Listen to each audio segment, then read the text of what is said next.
huestes del rey, las huestes del rey, gozosas protestan lealtad.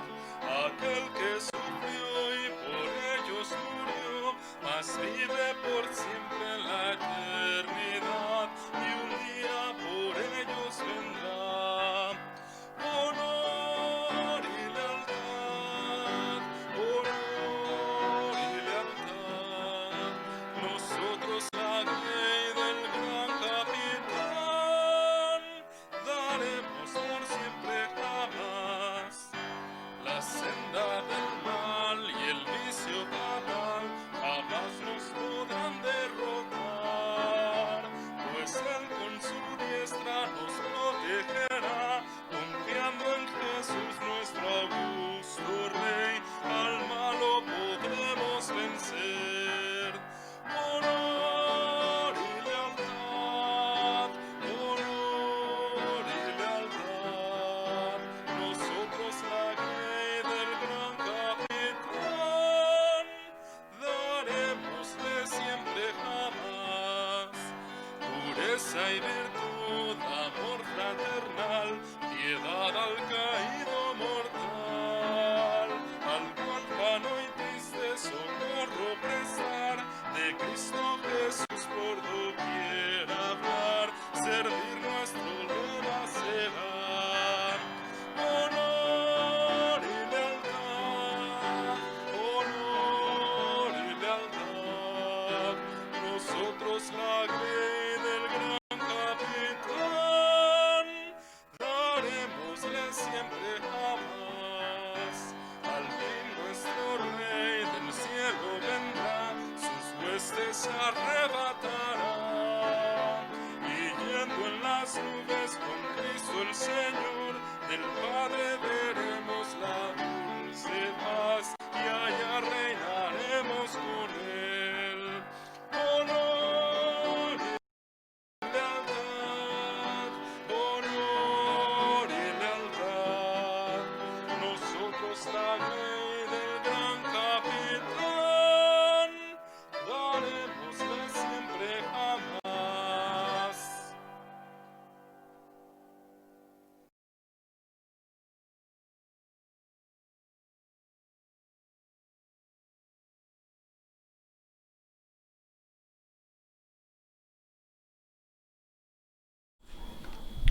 Hermanos, muy buenas noches, el Señor les bendiga. Gracias a Dios que estamos nuevamente en un estudio bíblico de cada miércoles.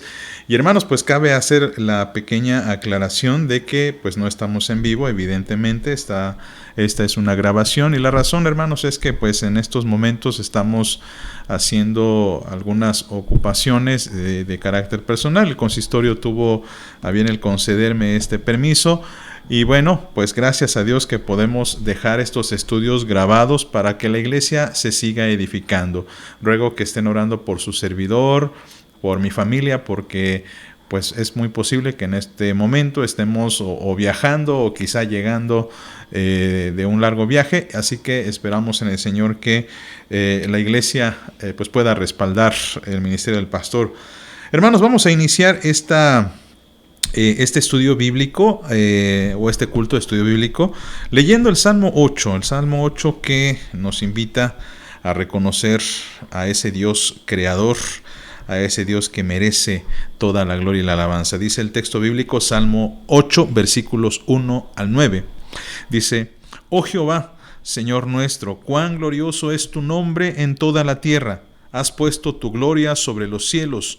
De la boca de los niños y de los que maman fundaste la fortaleza a causa de tus enemigos, para hacer callar al enemigo y al vengativo. Cuando veo tus cielos, obra de tus dedos, la luna y las estrellas que tú formaste, digo: ¿qué es el hombre para que tengas de él memoria? Y el Hijo del Hombre para que lo visites. Le has hecho poco menor que los ángeles, y lo coronaste de gloria y de honra. Le hiciste señorear sobre las obras de tus manos, todo lo pusiste debajo de sus pies, ovejas y bueyes, todo ello, y asimismo las bestias del campo, las aves de los cielos y los peces del mar, todo cuanto pasa por los senderos del mar. Oh Jehová, Señor nuestro, cuán grande es tu nombre en toda la tierra. Amados, oremos. Amado Dios, Señor misericordioso, gracias, Padre, nuevamente, porque siempre tenemos que darte gracias, primeramente por la vida que nos das y por la oportunidad que nos das también de orar a ti, Señor, porque este es un privilegio que muchas veces no es valorado. Oramos, Señor, que en tu gracia y misericordia nos reúna, Señor, a todos de estas maneras cibernéticas, digitales, Señor, para que podamos aprender más de tu palabra, para que podamos aprender acerca de los rudimentos de nuestra fe. Y oramos, Señor, para que tú uses esta grabación, este video, Señor, para todos aquellos que están viéndolo y también algunos que lo verán un poquito más adelante. Oramos por todo, Señor, por tu iglesia. Danos la fortaleza, Señor, que necesitamos y la inteligencia para comprender todos estos menesteres. Pues lo pedimos en el dulce nombre de nuestro Señor Jesucristo. Amén. Amados hermanos, entonemos el himno 45 cuando pienso en tu santidad. Himno 45.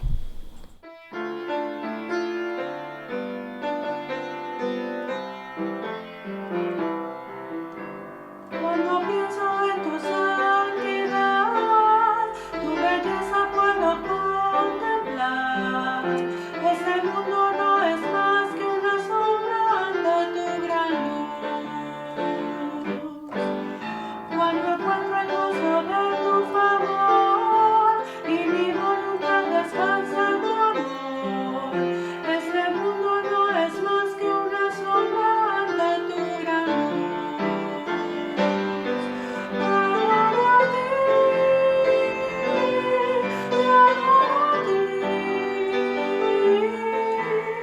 Yo quiero vivir adorándote.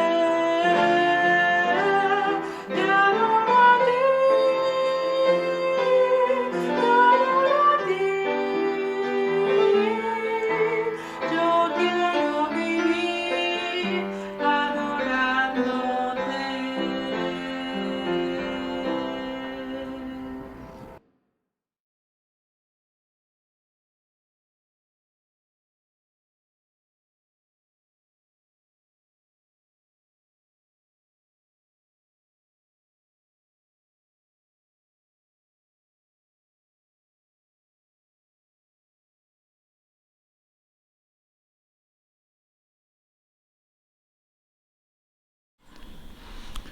Hermanos, vamos a leer la palabra del Señor en Mateo capítulo 7, versos 8 y 9, para que podamos proceder a la oración de intercesión.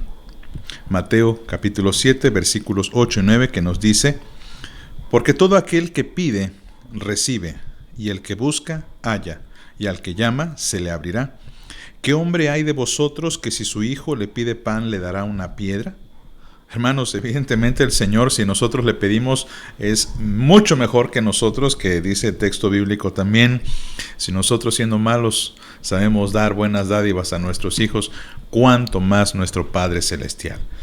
Por eso, amados, con certidumbre, con total confianza en la soberanía, en el amor de nuestro Dios, elevemos a Dios las oraciones de intercesión por aquellas peticiones, hermanos, por enfermedad, algunos posiblemente por alguna resolución en algún problema que tengan.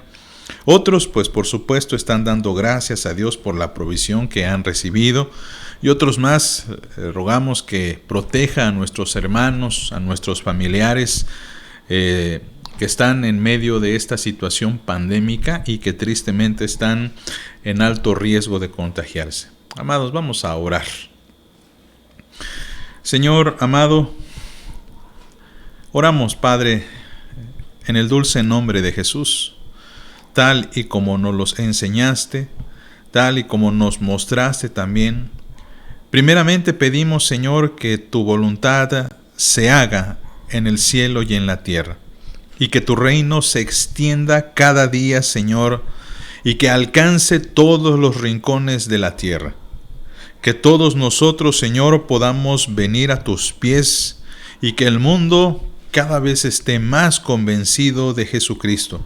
Oramos por la fortaleza a tu iglesia, Señor. Que tu iglesia salga avante de todas las pruebas y circunstancias. Sabemos, Señor, que hay problemas en diversos estados de nuestra república. Sabemos que hay diversas pruebas alrededor del mundo con la iglesia que ha sido y está perseguida en algunas zonas, Señor. En algunas otras regiones hay verdaderos desafíos en cuanto al testimonio. Hay tentaciones, Señor, que también están sorteando muchas congregaciones. Pero te pedimos en el nombre de Jesús que fortalezcas a tu iglesia, que fortalezcas a aquellos a quienes has llamado para el ministerio y que se presenten, Señor, como predicadores que no tienen nada de qué avergonzarse, que prediquen con denuedo tu palabra, Señor.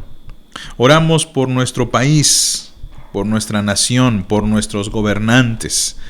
Oramos también, Señor, por aquellos que tienen algún puesto de influencia, Señor, a lo mejor en cargos inferiores, a lo mejor en cargos que no tienen quizá para nosotros tanta relevancia, pero que sin duda, Señor, allí en donde están, te están sirviendo.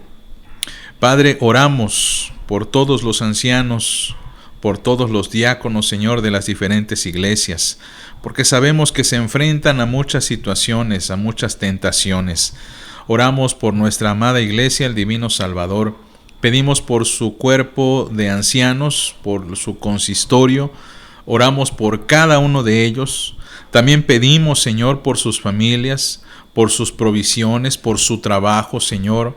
Oramos por la junta de diáconos para que tú les sostengas y les guardes, Señor, también. Que nos des inteligencia, Señor, para poder dirigir a tu iglesia en estos tiempos, Señor, de tanta confusión, de tanta interrogante. Oramos por los ministerios, Señor, para que también cobren ánimo y sigan trabajando, Señor, para el extendimiento del reino y para la alabanza de tu nombre, Señor. Pedimos también por los ministerios de niños, Señor, por los pequeñitos. Pedimos por cada pequeño, por los jóvenes, por las femenil, por los varones. Pedimos por los coros de la iglesia, Señor, para que les bendigas y les uses. Por nuestros enfermos, Padre Santo, por muchos de los que están en lista y posiblemente haya otros, Señor, que no han querido comunicar alguna queja, alguna dolencia, Señor, algún dolor que tengan. Padre, yo te ruego que les ayudes, les guardes en el hueco de tu mano.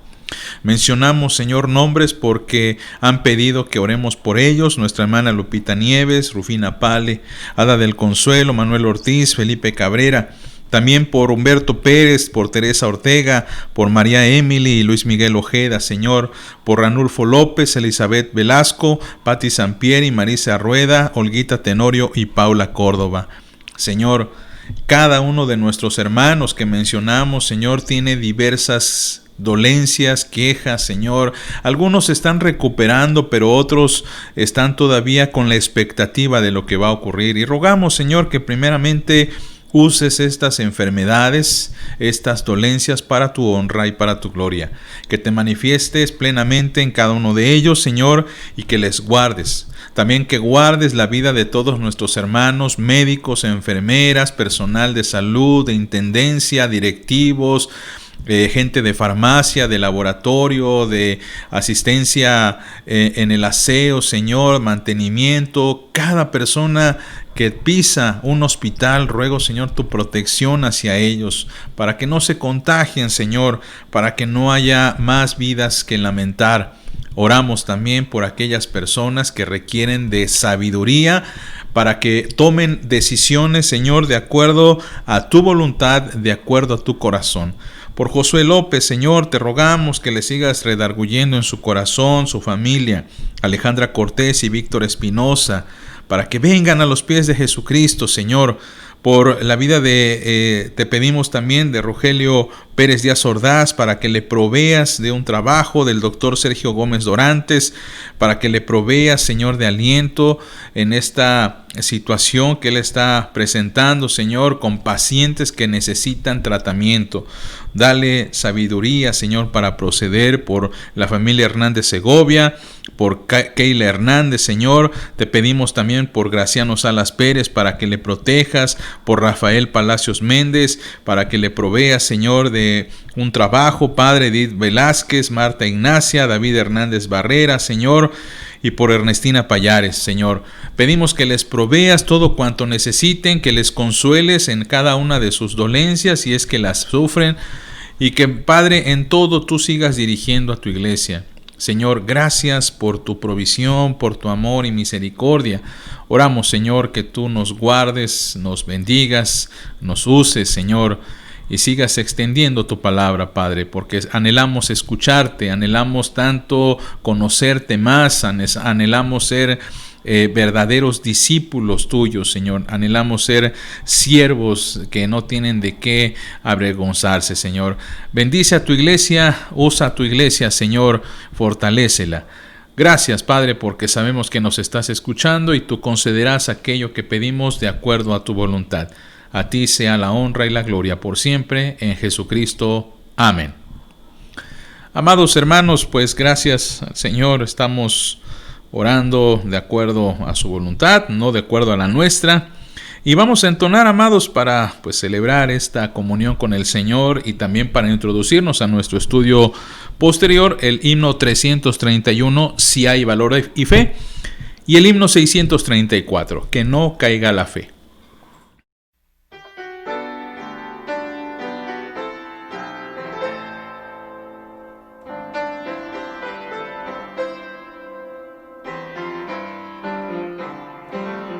Si en tu seno las nubes agolparse ves, no vaciles, pero yo ni flaqueen tus pies. Cada nube que venga no podrá traer más que pruebas que pasen el valor y fe. Si hay valor y fe, si hay valor y fe, en la más oscura noche siempre hay luz. Si hay valor y fe, si hay valor y fe, gozo y paz será la lucha. Si hay valor y fe, si es tu vida una carga de cuidados mil, olvidado de todo te podrás sentir. Si tu apoyo pudieras a llevar doquier, esto endulza la vida. Si hay valor y fe, si hay valor y fe, si hay valor y fe, en las más oscuras noches siempre hay luz. Si hay valor y fe, si hay valor y fe, gozo y paz será la lucha. Si hay valor y fe, poner alto los ojos sin dudar jamás, que en los líderes del mundo vencedor saldrás. Que si hay flores y encantos tras invierno cruel, trae encantos de vida. Si hay valor y fe, si hay valor y fe, si hay valor y fe, en la más oscura noche siempre hay luz. Si hay valor y fe, si hay valor y fe, gozo y paz traerá la lucha. Si hay valor y fe.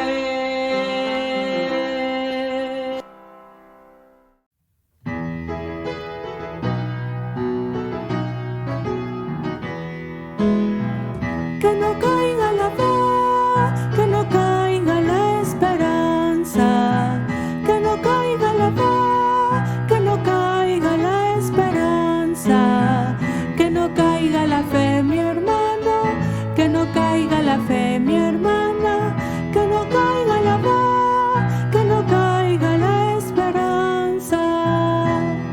Si se cae la esperanza de tu pecho, si se acaba el deseo de luchar, no te olvides del rostro de tu pueblo y confía que el Señor te sostendrá. Que no caiga la fe, que no caiga la esperanza, que no caiga la fe,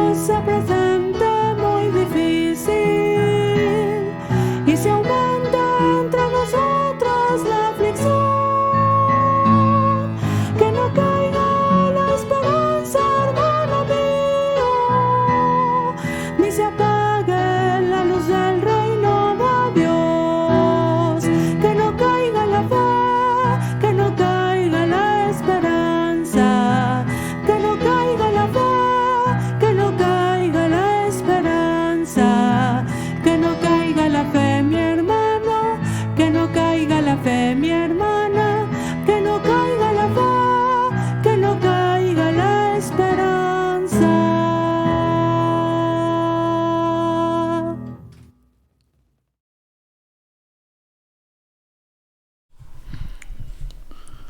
Abramos nuestras Biblias en Hebreos capítulo 10, versos 35 hasta el capítulo 11, versículo 3, para introducirnos a nuestra lección de hoy. Hebreos capítulo 10, versículos 35 a el capítulo 11, en el versículo 3. Espero, hermanos, que lo busquen, que ustedes puedan leerlo y podamos proceder, ¿verdad?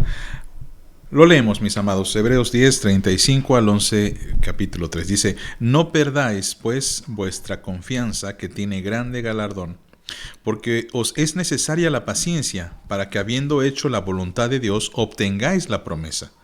Porque aún un poquito, y que ha de venir, vendrá, y no tardará. Mas el justo vivirá por fe, y si retrocediere, no agradará a mi alma.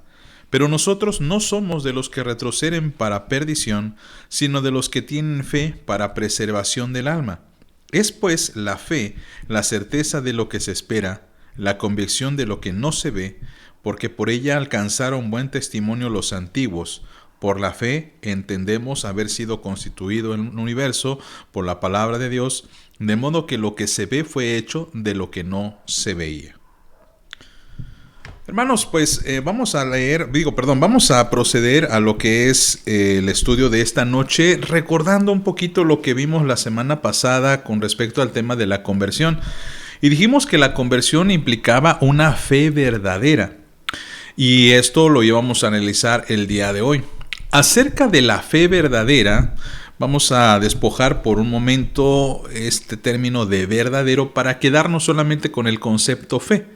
Y el concepto fe realmente es una palabra bastante común, es algo muy usual en nuestras conversaciones cotidianas con hermanos de la iglesia, con personas que pertenecen a nuestra congregación, o incluso podemos llegar a afirmar o hablar acerca de la fe en otros contextos.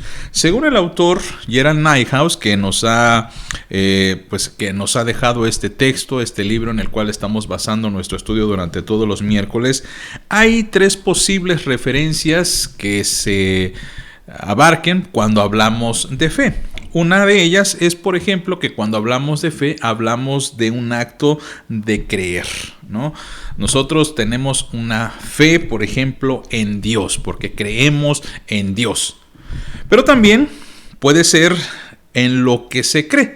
En otras palabras, en un sistema de creencias. Cuando nosotros hablamos de la fe reformada, por ejemplo, estamos hablando de un sistema de creencias, de dogmas que se toman por nosotros, los que somos de la iglesia reformada, de la iglesia presbiteriana reformada, que lo tomamos como verdades que no están en discusión o que no están en duda. Pero también a veces hablamos de la fe como en la confianza de que algo será o que algo es. Por ejemplo, cuando nosotros nos referimos a una persona y le decimos tengo fe en ti, es decir, yo creo lo que tú eres, de lo que tú eres capaz. O tengo fe, por ejemplo, en que la pandemia va a desaparecer. Yo tengo confianza de que algo va a ser así. Pero cuando nos abordamos cuando nos centramos en la Biblia, cuando hablamos del texto bíblico, la Biblia no nos habla de una variedad de fes. Es cierto que en algunas ocasiones en las Biblias se puede traducir fe como confianza, como este ejercicio de la fe misma. Pero el concepto realmente de la fe, por lo menos en la Biblia, no se refiere a fe en cualquier cosa, sino se refiere a una fe que tiene una característica salvadora. Por ejemplo, el pasaje que acabamos de leer en Hebreos capítulo 10, versículo 37, donde dice, mas el justo vivirá por fe, es una referencia al Antiguo Testamento, más precisamente al profeta Joel, en donde él dice que el justo vivirá por la fe. Y esta palabra de que vivirá, o esta expresión de vivir por la fe, para los hebreos implicaba una fe salvadora, no una fe como nosotros comúnmente hoy nos referimos a cualquier cosa. Tengo fe, por ejemplo, en que mañana vamos a amanecer. Tengo fe de que a lo mejor las elecciones de Estados Unidos se van a resolver. Tengo fe. Esa clase de fe o de confianza, la Biblia prefiere dejarla a un lado para hablar de una fe que es verdadera, es salvadora y que se ejerce única y especialmente en Dios. La fe, entonces, tal y como nos lo marca la Biblia, es una fe, como para empezar a definir, que se define como única y específicamente ejercida sobre Dios. Ahora, cuando hablamos de la fe, mis amados, y más en nuestros días, pues es importante hacer notar que la fe verdadera, la fe salvadora, tiene algunas características que es muy importante que resaltemos. Y esto es lo que vamos a hacer en esta noche, porque es muy probable, mis amados, que muchos creamos, y noten la ironía de la expresión, muchos creamos que tenemos fe, pero quizá lo que creemos que es fe no sea fe. Y de esto vamos a hablar en los próximos minutos para profundizar. Así que les ruego que estén en oración primero para que hablemos con el Señor, porque el Señor es el que ejerce, o el que nos da, mejor dicho, el don de la fe para que creamos en Él. Oramos. Señor, en el nombre de Cristo, estamos contentos, Padre Santo, porque tú nos has llamado a tus pies y nos has llamado, Señor, al reino de tu amado Hijo. Y porque pertenecemos a tu pueblo, Señor, y porque, como dice el apóstol Pedro, somos nación santa y real sacerdocio, nos atrevemos a pedirte iluminación. Iluminación para descifrar, descubrir, para poder redarguir nuestro corazón con tu palabra, Señor. Oramos pues que esta esté en nuestro corazón en estos momentos y nos ayude a concentrarnos en lo que tú quieres. Lo pedimos en el nombre de Jesucristo. Amén. Bien, tristemente, hermanos, como decíamos hace un momento, la fe en la actualidad tiene bastantes usos o muchas usanzas. Y eso quizá no pertenezca exclusivamente a nuestro tiempo, sino quizá a lo largo de la historia hemos escuchado que la fe se puede definir de muchas maneras. A esto es a lo que tenemos que hacer la distinción de lo que es la verdadera fe. Por lo tanto, hablamos de la fe que es falsa. 3 tipos falsos de la fe. Cuando hablamos de la fe como falsa, hablamos que la verdadera puede confundirse. Por eso decíamos hace un momento, mis amados hermanos, y disculpen si escuchan por ahí un sonido de un no sé qué están vendiendo, no sé qué están anunciando, disculpen y no dejen que eso lo distraiga, pero muchas veces pensamos que creemos que tenemos fe, y a veces no es esa la fe que deberíamos ejercer. Y es importante saber distinguir los rasgos de la falsa para saber distinguirla y separarla de la verdadera fe. Es interesante, por ejemplo, que cuando el apóstol Pablo escribe a los corintios, les hace la siguiente aseveración, les dice las siguientes palabras. Notemos lo que dice el texto bíblico, 2 de Corintios 13:5, dice el texto bíblico: examinaos a vosotros mismos si estáis en la fe. Probaos a vosotros mismos, o no os conocéis a vosotros mismos que Jesucristo está en vosotros, a menos que estéis reprobados. Wow, si nos detenemos a pensar en estas palabras, Pablo está como dándonos a entender que puede ser que la fe que decimos tener no sea realmente la fe bíblica. Mucho cuidado. Y esto es muy importante, mis amados hermanos. Recuerden que nosotros somos salvos por medio de la fe. Y si la fe no es genuina ni verdadera, entonces estamos en verdaderos problemas. Tengo que decirlo de esta manera. Mucha gente cree que es salva, pero ¿esa creencia o esa fe es genuina o es falsa? Por eso Pablo dice: examinaos. pruébense. En otras palabras, podría ser: comprueben si es verdad que tienen fe.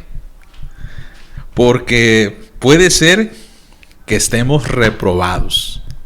La fe, si usted ha visto los sermones de los domingos donde estamos hablando de la carta del apóstol Santiago, o la carta de Santiago, no fue apóstol, perdón, la carta de Santiago, si nos detenemos a leerla y estudiarla, y ustedes han visto o han escuchado, los sermones de estos domingos, hemos dicho constantemente que la fe que es genuina es probada. Esa quizás sería una de las características esenciales de la fe. Pero 3 tipos falsos de fe son los siguientes, y es importante que los resaltemos y que los estudiemos. Primeramente, existe la fe de carácter histórico. La fe de carácter histórico es el más común de todos. Y es el más fácil que podemos ejercer, o el más fácil a que la gente accede. Esta clase de fe es una que solamente descansa en los datos de la Biblia. Es una aceptación intelectual de las verdades históricas de la Biblia, aunque sin poner confianza realmente en ella. ¿A qué quiero decir? ¿O qué quiero decir? ¿O a qué quiero llegar? Un ejemplo muy práctico, mis amados, es: la fe que decimos tener moldea nuestro corazón, hace que nosotros actuemos en concordancia con lo que decimos creer. Por ejemplo, estamos en un contexto de elecciones en Estados Unidos en los que un candidato se ha definido como cristiano e incluso presbiteriano, Donald Trump. Y tenemos por el otro lado a un candidato que dice ser católico, y que, por cierto, él ha confesado que es confesante, en otras palabras, que él ejerce su religión. Ahora, es evidente que el tema ahorita que está sobre la mesa es el aborto y la unión de matrimonios homosexuales. Donald Trump se ha manifestado abiertamente en contra de eso, lo cual habla bien de su fe. Pero este otro individuo llamado John Biden, y no que estemos en contra de él o que no estemos de acuerdo en su elección, eso es algo que solamente le corresponde a los norteamericanos decidir, pero según yo entiendo, la Iglesia Católica se ha pronunciado contra el aborto. La Iglesia Católica es una de las iglesias que se ha pronunciado abiertamente en contra del aborto, y que incluso la Iglesia Católica ha invertido recursos para luchar en contra del aborto. Entonces, si John Biden, o si este candidato dice creer lo que dice su religión, ¿por qué no actúa de acuerdo a lo que su religión enseña? Hay una incoherencia aquí. ¿Por qué? Porque la fe de este personaje, o la fe de esta persona, parece que es histórica. Ahora, no vayamos muy lejos, amados, porque muchos cristianos también tienen esta clase de fe. La fe nos dice, la enseñanza bíblica nos dice, y está en las Escrituras, por ejemplo, no robarás. Un mandamiento sencillo pero poderoso. Y tristemente muchos cristianos, a pesar que dicen creer en ese mandamiento, no lo ejercen. ¿Qué pasa ahí? Es una fe solamente intelectual, que sabe, pero que no deposita toda la confianza en los mandamientos de Dios o en los dichos de Dios. No hay cambios, ni hay respuestas morales ni espirituales. Incluso es una fe de accesorio, es una fe de adorno. Y esa no es la fe salvadora. Por eso decía hace un momento, hermanos, no basta con que usted diga: yo creo que Jesús es el Salvador, yo creo que Dios existe, yo creo que la Biblia es palabra de Dios. Porque si solamente me quedo en esa dimensión, voy a ser como ciertos personajes, ciertas criaturas que la Biblia menciona y que Santiago nos contrasta. Dice Santiago, capítulo 2, 19, dice: ¿tú crees que Dios es uno? Bien haces. también los demonios creen y tiemblan. Evidentemente la fe de estos demonios es histórica. Ellos saben incluso que Dios es uno, pero ¿eso les mueve a arrepentimiento? Por supuesto que no. Otra clase de fe es la que le llama Gerald Niehaus, me encantó este título, una fe milagrera. A mí me gusta más el tema o el título de fe convenenciera. Es la fe que afirma que Dios puede hacer milagros y que de hecho los hace. Es la fe que mucha gente tiene, y perdone que lo mencione así, cuando está pasando por una enfermedad. Yo creo que Dios me puede escuchar y creo que Dios me va a sanar, por lo tanto, mientras estoy enfermo, me acerco a la iglesia. O soy alguien que a lo mejor tiene un familiar enfermo y entonces sí le pido a mis amigos, a mis vecinos que oren por mí. Ojalá pudiera hacer el medio a través del cual estas personas llegaran a los pies de Cristo, pero tristemente, mis amados, la experiencia nos ha hecho ver que la gran mayoría de las personas que se acercan en estas circunstancias solamente lo hacen por la conveniencia de recibir algo de parte de Dios. Y esto ocurre a lo largo de todas las eras. Ustedes han visto, por ejemplo, en todos los relatos bíblicos, hablando desde el Génesis hasta prácticamente los evangelios, que los judíos o los israelitas reaccionaban cuando veían, por ejemplo, una manifestación de poder de Dios. ¿Se acuerdan ustedes, por ejemplo, cuando Elías se enfrenta con los 450 profetas de Baal? Y nos dice el texto bíblico que no solamente estaban los 450 profetas, sino estaba gran parte del pueblo de Dios, el pueblo de Israel. Allí estaba, el reino del norte en ese momento ya estaba dividido. Pero ¿qué estaba ocurriendo con la moral, con la actitud de todo el pueblo? Pues sencillamente no querían reconocer a Dios. Entonces está este reto, ustedes ya saben de qué estoy hablando, en segundo el libro de Reyes, capítulo 17, si mal no recuerdo, 18, 19, y Elías lanza este desafío.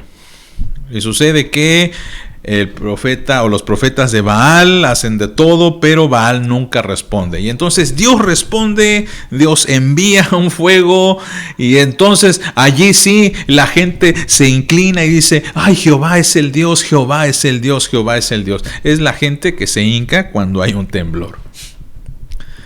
Y esto sucede también en los evangelios, amados. La gente quería que Jesús hiciera milagros, por ejemplo, para que creyesen en Él. Por eso es una fe convenenciera, porque se deja deslumbrar por las señales, pero no hay compromiso de por medio. Mucho cuidado, mis amados, por ello, en el depositar su confianza en una respuesta de Dios. Ojo. Yo he escuchado a muchas personas decir lo siguiente: hasta que Dios no me conceda lo que pido, no voy a creer en Él.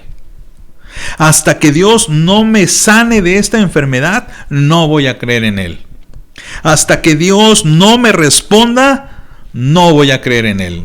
Y no voy a ir a la iglesia, y no voy a ejercer, ni voy a hacer nada hasta que Dios no lo haga. ¿Qué es lo que están ejerciendo? Una fe convenenciera.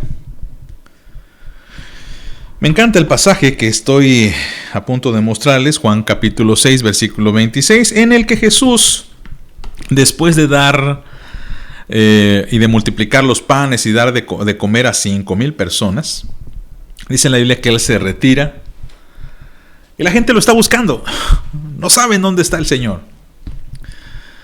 Y el Señor, después de tener un pequeño retiro, los confronta y les dice: respondió Jesús y le dijo: de cierto os digo, que me buscáis, no porque habéis visto las señales, sino porque comisteis el pan y os saciasteis.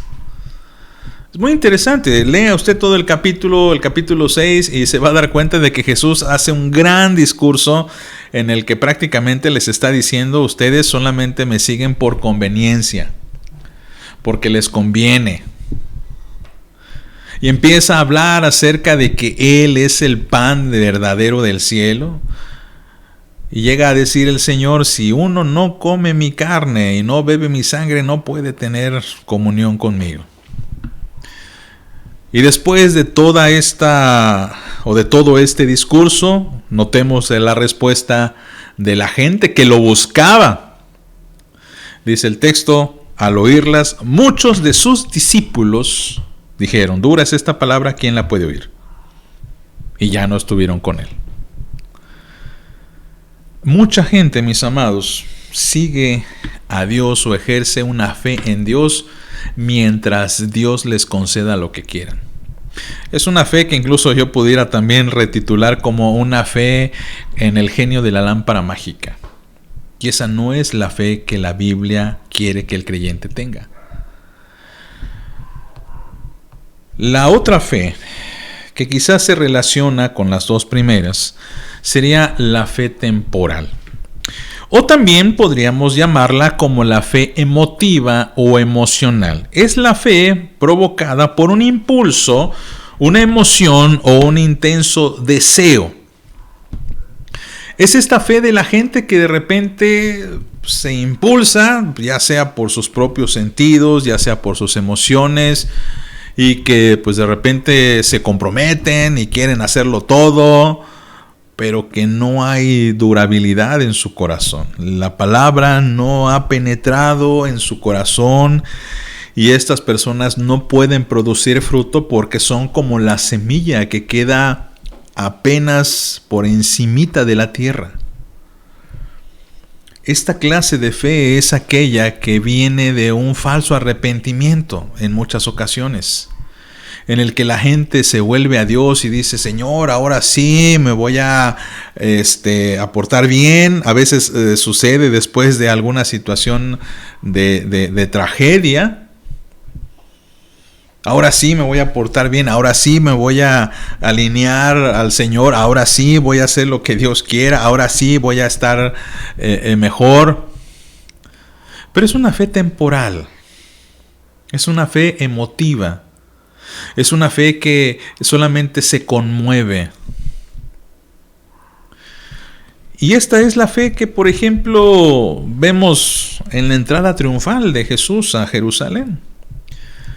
Me encanta Mateo cuando señala esto y dice que el pueblo, la ciudad entera se conmovió cuando vio a Jesús venir y pues, lo veían como el rey que anunciaban los profetas, este rey que venía sobre ti manso y humilde. Pero es interesante que estamos en domingo y el día jueves y viernes lo enjuiciaron, y el viernes la gente gritaba: crucifícale, crucifícale.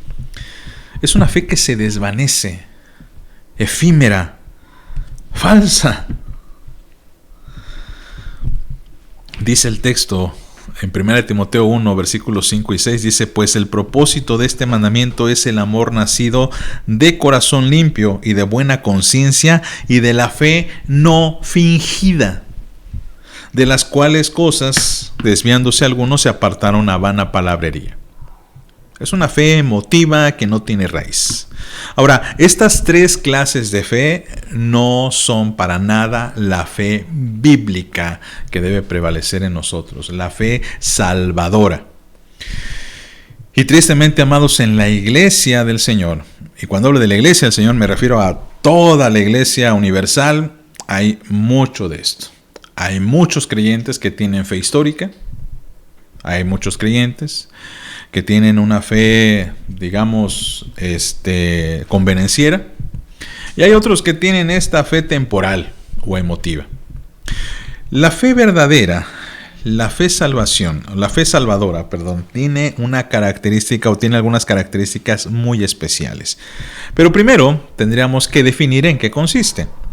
Según Luis Berkhof, un escritor que pues nos dejó este gran libro de teología sistemática, muy conocido, más o menos en el siglo XIX, escribió lo siguiente.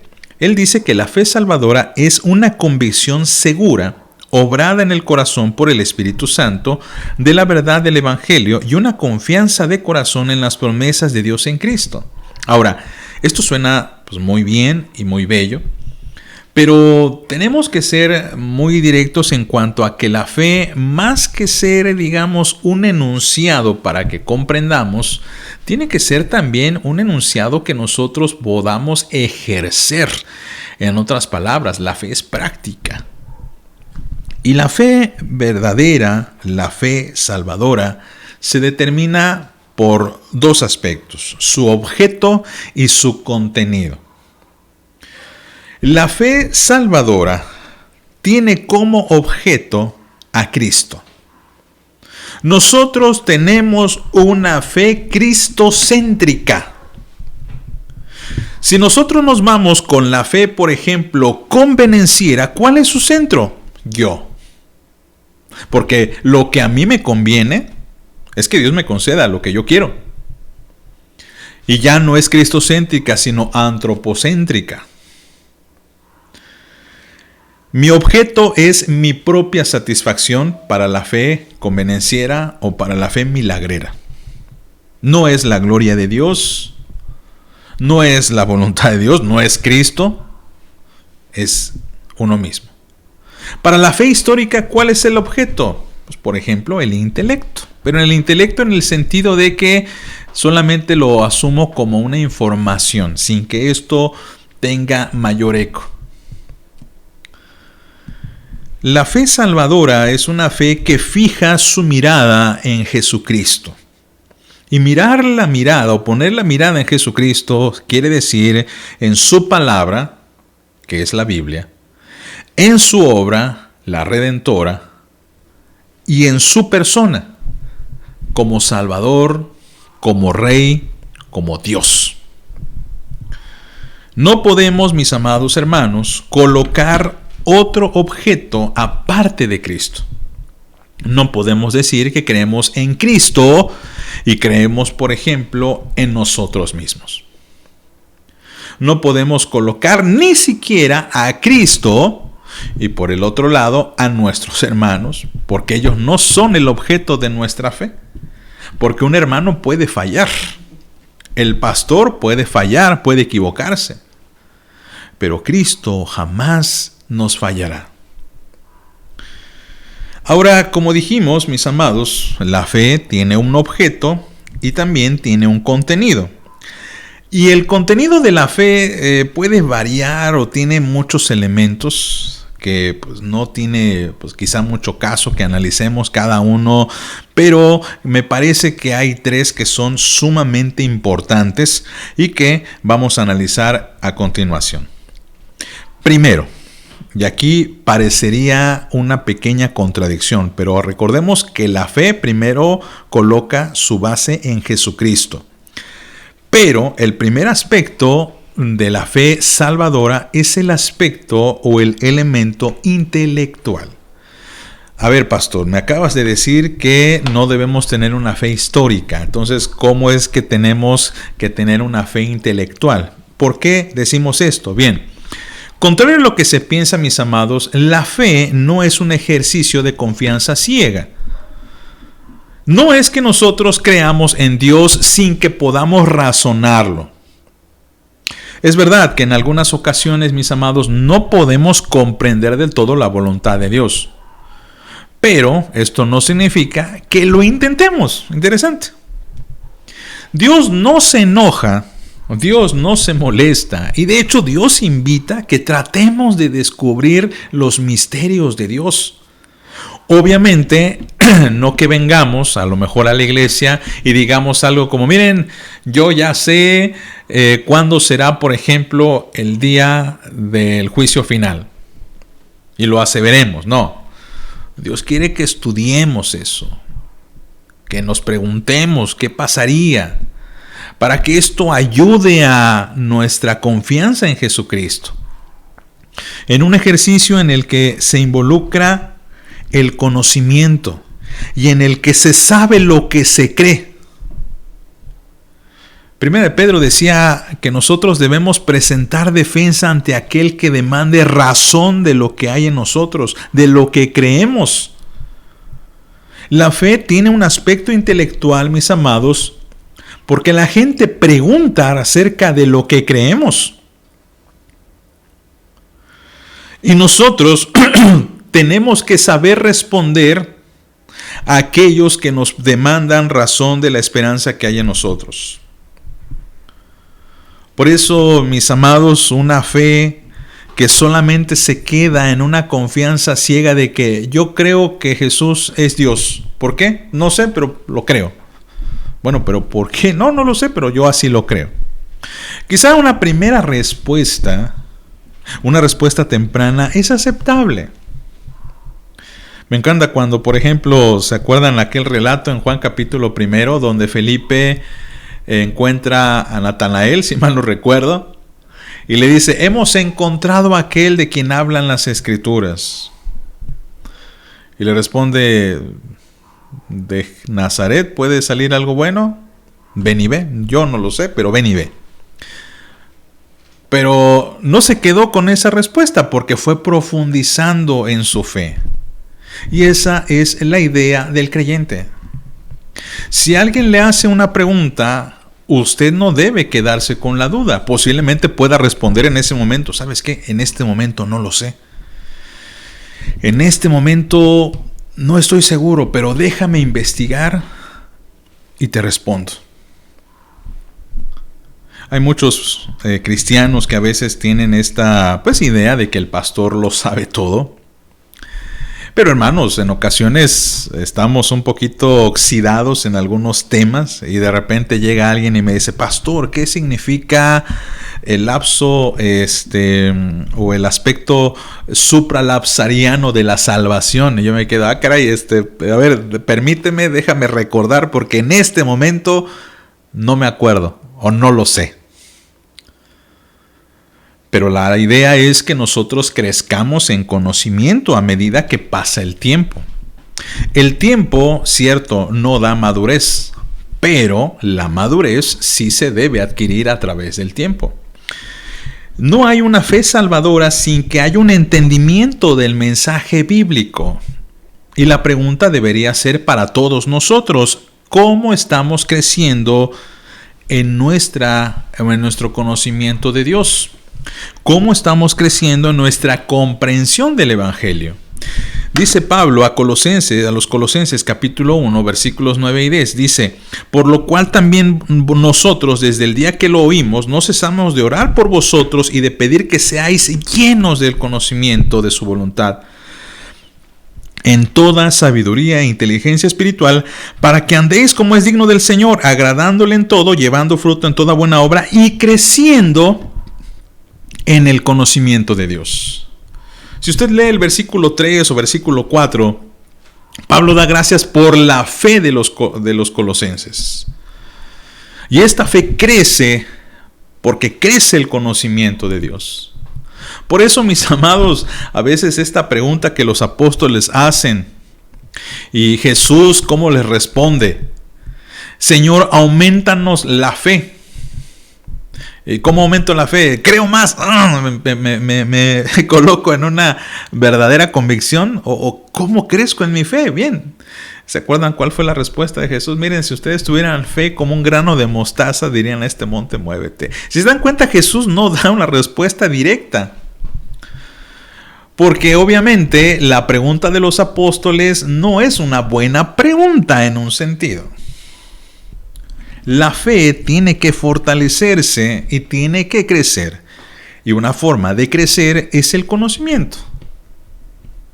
Por eso la Biblia en Romanos nos dice que la fe viene por el oír.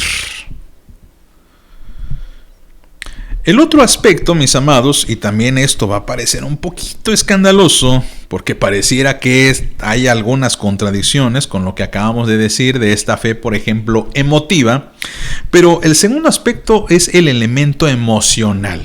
Y aquí tenemos que hacer un gran paréntesis. ¿Cuál es el objeto de la fe emotiva, de la fe efímera, de la fe temporal? ¿Cómo me siento? Acuérdense que la fe falsa, que es histórica, su objeto es el hombre. La fe falsa, que es emotiva, su objeto es su sentir, su sentimiento. Y me siento bien, todo va bien. Me siento mal, todo va mal. Y muchas personas así se comportan también en la iglesia. Es que no voy a la iglesia porque me siento mal. Estoy desanimado.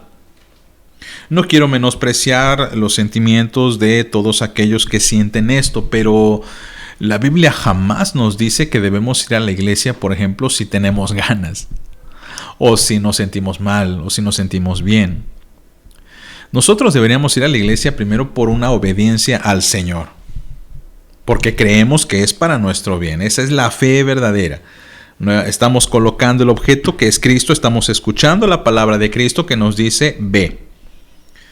Y estamos poniendo en práctica el elemento del conocimiento, lo intelectual. Voy porque necesito aprender, necesito saber qué es lo que Dios tiene para mí en este día. Y el otro aspecto, que es emocional, tiene que ver en el sentido de que la fe conlleva una convicción y una satisfacción que va a permear nuestras emociones, nuestros sentidos. Es el sentir de que nuestro ser está involucrado en esa fe salvadora. Las emociones, mis amados, están regidas por la fe en Cristo y no la fe en Cristo por las emociones. Porque esa sería una fe falsa, de que yo hago las cosas si tengo ganas. No. Lo correcto es, yo hago las cosas porque Dios así lo dice. Y el resultado de practicar lo que Dios me dice, el resultado es que va a afectar mis emociones. Va a haber un fruto en mi corazón. Va a haber gozo y alegría. Y no al revés. ¿Te da gozo ir a la iglesia? Algunos dirán, sí, gloria a Dios. Algunos dirán, no, bien, ve a la iglesia y cuando vayas el gozo se va a producir. No esperes a sentir antes de llegar. Espera llegar y después puedas sentir. Y aquí tenemos que hacer esa acotación. Porque obviamente, mis amados, el Señor no quiere que nosotros nos dejemos llevar por nuestras emociones. No. Pero nuestras emociones son el fruto de lo que creemos y no al revés. Por eso, cuando Pablo habla acerca del fruto del Espíritu, notemos que en el mismo estándar Pablo coloca a la fe y al gozo. El fruto del Espíritu es amor, gozo, paz, paciencia, benignidad, bondad, fe. Aquí el orden de los factores no altera el producto, pero notemos que está el gozo, que el gozo, por supuesto, es más que un sentimiento, pero involucra sentimientos, y la fe, que ya dijimos, involucra nuestro objeto, que es Cristo, y nuestro intelecto, que es a través del cual nosotros crecemos en el Señor. Y el último aspecto de la fe salvadora es que no solamente crezco en conocimiento, no solamente mi emoción se contagia de lo que cree, sino que está el elemento volitivo. Y el elemento volitivo, como lo definimos la semana pasada, tiene que ver con la voluntad, tiene que ver con las decisiones. Y este es el aspecto quizá más importante de todos. Porque ciertamente, mis amados, hay muchos de nosotros que no vamos a poder crecer hasta un cierto tope o límite. ¿Por qué? Porque quizá nuestro límite intelectual, nuestra preparación académica o nuestro tiempo, por ejemplo, nos va a poner un límite. Hay hermanos que tristemente estudiaron, por ejemplo, la primaria. Hay otros que no saben leer. Su conocimiento tristemente no va a acceder al de un doctorado, por ejemplo. Y en eso, pues muchos tienen más gracia que otros, más ventajas que otros. Pero este tercer aspecto de la voluntad, todos podemos hacerlo. Y de hecho, no es, digamos, a veces el que conoce más quien decide más.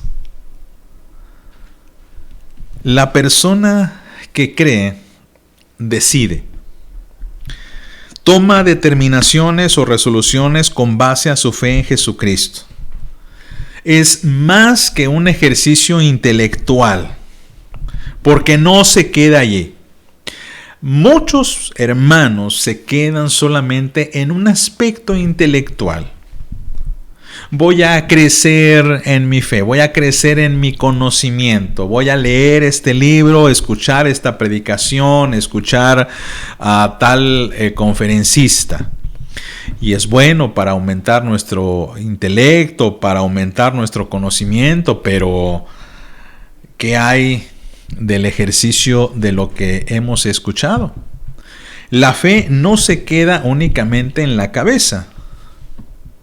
Porque a veces tenemos solamente una cabezota llena de conceptos, ideas, pero no estamos ejerciendo nada. La fe tiene que ser una respuesta directa al llamado de Dios. Y una respuesta, mis amados, que va más allá de decir sí, sino como Isaías, que le dijo al Señor, heme aquí. No solamente le dijo, Señor, sí. Imagínense Isaías, que Dios estuviera diciendo, ¿quién enviaré y quién irá por nosotros? Y dice, pues quién sabe, Señor, ¿verdad? Pues vamos a orar a ver que alguien se presente. Como muchas personas a veces tristemente tienen esa respuesta. Pues vamos a orar a ver qué Dios nos dice. No. El aspecto volitivo es, yo hago lo que Dios me está pidiendo hacer. Volvemos a citar la carta de Santiago. Asimismo también la fe, si no tiene obras, es muerta en sí misma. Alguno dirá, tú tienes fe, yo tengo obras. Muéstrame tu fe sin tus obras, y yo mostraré mi fe por mis obras. Hermanos amados, la fe salvadora entonces no consiste ni en un ejercicio histórico, no consiste en un ejercicio emocional, no consiste solamente en creer porque así lo siento o porque me conviene, sino la fe es una convicción real, verdadera, que permea toda mi vida, que se centra en Jesucristo, porque Jesucristo es el objeto de mi fe. No miro a nadie más, no miro ni siquiera a mi iglesia, ni a mi denominación, ni a los líderes. No, mi objeto es Cristo. Y Cristo fue el que inspiró este sagrado libro. Y Cristo es el que manda en ese sagrado libro. Y Cristo es el que me pide y el que me dice lo que debo de hacer. Por eso necesito crecer en conocimiento. Necesito crecer para saber qué es lo que dice este libro. Escudriñarlo día y noche. Necesito, por supuesto, también, mis amados, que todo lo que creo, lo que ejerzo en mi fe, pues también me llene de esa paz, de ese gozo, y que tome decisiones. Esa es la fe salvadora. La pregunta es, amados, porque iniciamos con un versículo que era muy importante e interesante, en el que nos decía el apóstol Pablo, en el que decía el apóstol Pablo, examinaos a vosotros mismos, si estáis en la fe, probaos a vosotros mismos. ¿O no conocéis a vosotros mismos que Jesucristo está en vosotros, a menos que estéis reprobados? Si nos hicieran un examen de nuestra fe, ¿cómo saldríamos, hermanos? Es para pensarse. Oramos. Señor Dios Todopoderoso, queremos pedirte perdón, Señor, porque en muchas ocasiones no hemos hecho caso de tus advertencias, consejos, mandatos, exhortaciones. Padre, queremos dejar a un lado lo que es nuestro orgullo, nuestro concepto, nuestra forma de pensar, nuestra forma de vivir, porque en muchas ocasiones no se amolda a lo que tú has ordenado. Ayúdanos a ser humildes para aceptar este consejo, esta exhortación. Y Padre, como la fe creemos es un don divino, rogamos que nos lo otorgues para que así podamos crecer, Señor, podamos madurar, podamos nosotros, Señor, tener un mayor y un mejor conocimiento. Que podamos, Señor, también sentir que tú estás con nosotros y podamos también demostrar con nuestros actos, con nuestras decisiones, con nuestras determinaciones en quién hemos creído. Gracias, Señor, por esto. Sigue bendiciendo a tu iglesia en el nombre poderoso de Jesucristo.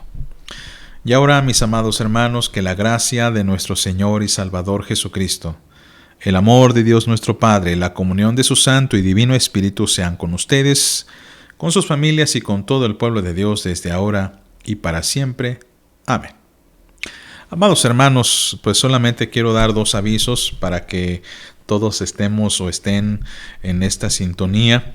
Hermanos, primeramente les quiero recordar a todos ustedes y en especial a los jóvenes que el día 21 de este mes de noviembre vamos a tener una conferencia. La conferencia se va a tratar acerca de la depresión y la cuarentena.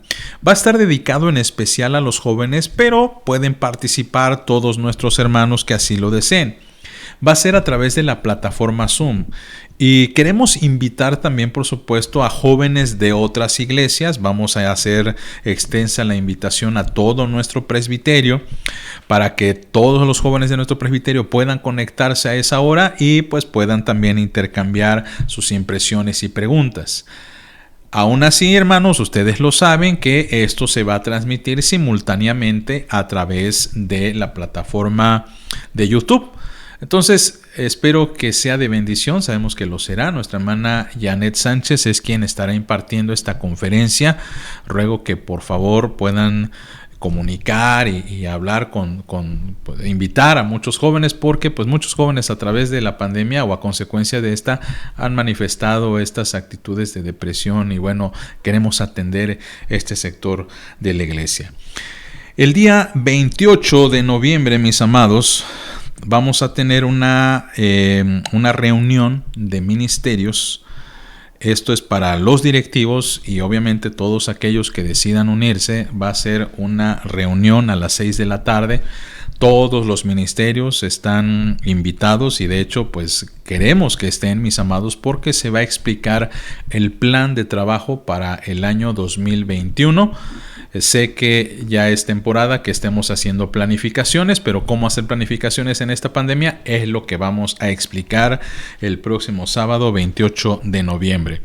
Y finalmente, hermanos, recuerden por favor que este domingo, Dios mediante 15 de noviembre, vamos a celebrar la Santa Cena en nuestra comunidad, el Divino Salvador. Para ello, hermanos, esperen que en los próximos días, antes de que llegue el domingo, tiene que estar esto, reciban ustedes alguna guía de cómo vamos a celebrar la Santa Cena para que esto no tenga pues algunos desórdenes. Y quiero acotar, hermanos, nuevamente que aunque esto es para el Divino Salvador y que nosotros nos hacemos responsables del Divino Salvador, pues si algunos de ustedes que está pues edificándose a través de las transmisiones quiere participar, pues por supuesto que es bienvenido. Amados, son todos los avisos. Seguimos estando en el ministerio, seguimos esperando ser de bendición a la iglesia y rogamos, mis amados, que sigan en el camino del Señor, que se envíen saludos entre ustedes, intercámbiense números de teléfono, WhatsApp, para que podamos seguir en contacto. Hermanos, gracias. Esperamos el domingo estar en vivo, porque pues esto ya es una grabación, pero les mando saludos. Que Dios me los bendiga. Muy bonita noche.